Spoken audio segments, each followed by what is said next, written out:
আসসালামু আলাইকুম। যুদ্ধের আন্তর্জাতিক সকল সংবাদে আপনাকে স্বাগতম। শুরুতেই সংবাদ শিরোনাম, এরপর বিস্তারিত।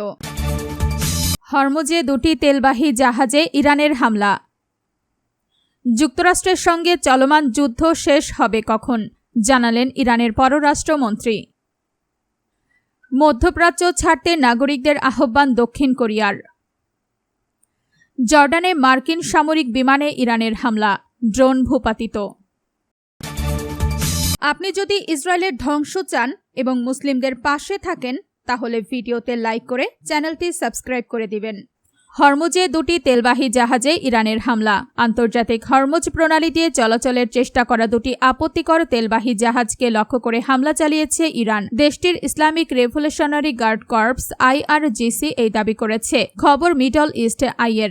IRGCর এক বিবৃতিতে বলা হয়, জাহাজ দুটি যুক্তরাষ্ট্রের সামরিক বাহিনীর চাপের মধ্যে হরমুজ প্রণালীর দক্ষিণ অংশের অনিরাপদ ও ঝুঁকিপূর্ণ পথে প্রবেশ ও বের হওয়ার চেষ্টা করছিল। বিবৃতিতে আরও বলা হয়, এটি আমাদের ভূখণ্ড, হাজার হাজার কিলোমিটার দূর থেকে আমেরিকান বাহিনীর হস্তক্ষেপের কোনো আইনি ভিত্তি নেই এবং এর জবাব দেওয়া হবে।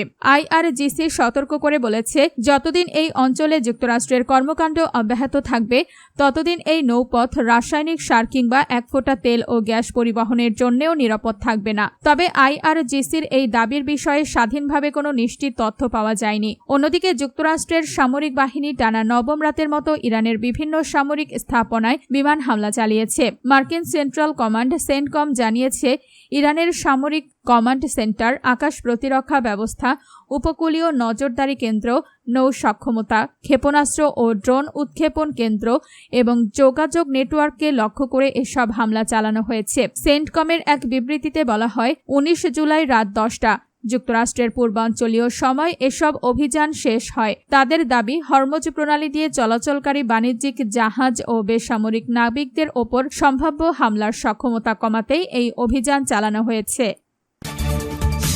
যুক্তরাষ্ট্রের সঙ্গে চলমান যুদ্ধ শেষ হবে কখন, জানালেন ইরানের পররাষ্ট্রমন্ত্রী। যুদ্ধক্ষেত্রে ইরান যখন স্পষ্টভাবে এগিয়ে থাকবে তখনই যুক্তরাষ্ট্রের সঙ্গে চলমান যুদ্ধ শেষ হবে বলে জানিয়েছেন দেশটির পররাষ্ট্রমন্ত্রী আব্বাস আরাঘচি। রাষ্ট্রীয় বার্তা সংস্থা IRNA-কে দেওয়া এক সাক্ষাৎকারে আরাঘচি বলেন, সংকট মোকাবেলায় সবচেয়ে গুরুত্বপূর্ণ সিদ্ধান্ত হল কখন যুদ্ধ থামিয়ে আলোচনায় বসার উপযুক্ত সময় এসেছে তা সঠিকভাবে নির্ধারণ করা। তিনি বলেন, যুদ্ধের সমাপ্তি হতে পারে হয় পূর্ণ সামরিক বিজয়ের মাধ্যমে নয়তো আলোচনার মাধ্যমে। তবে আলোচনায় বসার সঠিক সময় হলো তখনই যখন যুদ্ধক্ষেত্রে নির্ভরযোগ্য সামরিক ও কৌশলগত সাফল্য অর্জিত হয়েছে।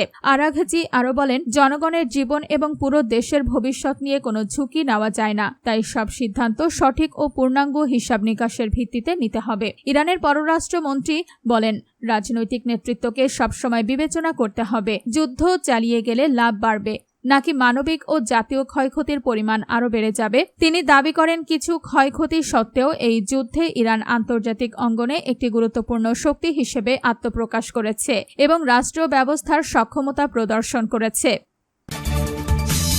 মধ্যপ্রাচ্য ছাড়তে নাগরিকদের আহ্বান দক্ষিণ কোরিয়ার। যুক্তরাষ্ট্র ও ইরানের মধ্যে উত্তেজনা বাড়তে থাকায় মধ্যপ্রাচ্যে অবস্থানরত নাগরিকদের দ্রুত অঞ্চলটি ছাড়ার আহ্বান জানিয়েছে দক্ষিণ কোরিয়া। রোববার 19 জুলাই ইরান ও ইসরায়েল সহ 17টি কূটনৈতিক মিশনের কর্মকর্তাদের সঙ্গে বৈঠকের পর দেশটির পররাষ্ট্র মন্ত্রণালয় এই সতর্কতা জারি করে। বৈঠকে এই অঞ্চলে অবস্থানরত দক্ষিণ কোরিয়ার নাগরিক ও জাহাজগুলোর নিরাপত্তা পরিস্থিতি পর্যালোচনা করা হয়। দক্ষিণ কোরিয়ার দ্বিতীয় রাষ্ট্রমন্ত্রী কিম জিনা বলেন, মধ্যপ্রাচ্যের বেশিরভাগ দেশ গত মার্চ থেকে লেভেল 3 ভ্রমণ সতর্কতার আওতায় রয়েছে, তাই জরুরি প্রয়োজন না থাকলে সেখানে অবস্থানরত স্বল্পমেয়াদী ভ্রমণকারীদের যত দ্রুত সম্ভব দেশ ত্যাগ করার পরামর্শ দেওয়া হচ্ছে। তিনি আরও বলেন, ইয়েমেনের হুতি গোষ্ঠী এবং সৌদি আরবকে ঘিরে সাম্প্রতিক সামরিক উত্তেজনার কারণে লোহিত সাগরে চলাচলকারী দক্ষিণ কোরিয়ার জাহাজগুলোর নিরাপত্তার বিষয়ে সর্বোচ্চ সতর্ক থাকতে হবে। অন্যদিকে ভারতও তাদের নাগরিকদের নিরাপত্তা পরিস্থিতির উন্নতি না হওয়া পর্যন্ত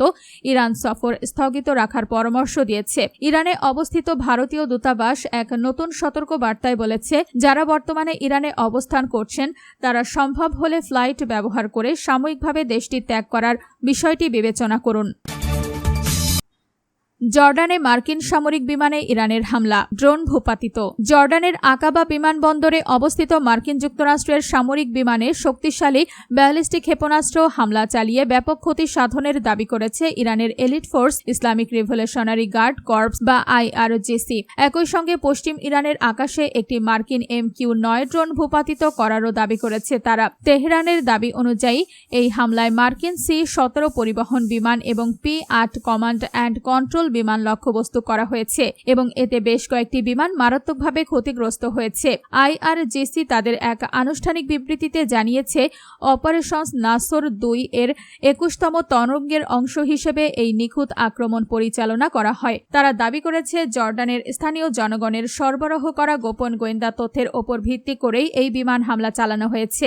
স্থানীয়দের সহায়তার জন্য ধন্যবাদ জানিয়ে IRGC আরও উল্লেখ করেছে, এর আগে জর্ডানের আজরাক এলাকায় মার্কিন ঘাঁটিতে যে রকেট হামলা চালানো হয়েছে সেটিও জর্ডানের নাগরিকদের দেওয়া তথ্যের সহায়তায় সম্ভব হয়েছিল এবং সেই হামলায় 20টি সামরিক স্থাপনা ধ্বংসের পাশাপাশি ডজনখানেক মার্কিন সেনা নিহত হয়েছিল।